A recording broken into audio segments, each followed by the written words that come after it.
How was it out there? It looked like another slow race until you wind it up. Yeah, another slow one. The first heat went a little quicker, and I wish I was in that one because then someone else would have done the work for me. But clearly, no one wanted to lead this one, and then I just found myself at the front, kind of with 7 laps to go. So I decided to just kind of stay there for a while, and then with about 1,200 to go, I wanted to wind it up. So I was already in the front, which was great. Didn't have to move up there, and you've seen a lot of races this weekend where they become really unpredictable the slower they go in those last few laps. So I wanted to decrease that uncertainty a little bit, and I thought winding it up with 3 laps to go would do so. And I didn't quite get 8 guys broken away. That would have been a dream scenario. Then you wouldn't have to do anything in the last 100. But got through, checked the box. Finals what matters most. Is that something you would be open to doing in the final? Potentially. I mean, got to write up a race plan now. Since the 10K, I've just been focused on getting to this prelim and doing a good job here, getting to the final. Everything's on the table for the final. But I guess does the fact that, like you said, these other distance finals, when they go slow, there've been some unpredictable winners. Does that have an impact on how you'll approach it, you think?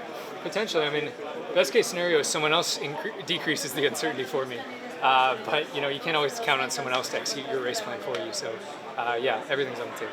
How do your legs feel bouncing back from the 10?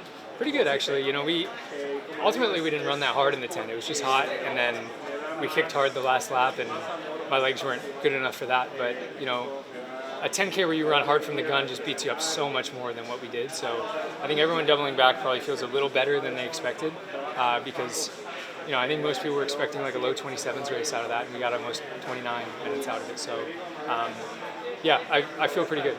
Have you been in Tokyo the whole time? I know sometimes you like to get out of town. I stayed down this whole time. I think if my legs would have felt better in the 10K, I would have gone back up to altitude in between. But just with how shit my legs felt at the end of the 10, I was like, I should stay at sea level, recover as best I can, and not travel twice in like 3 days.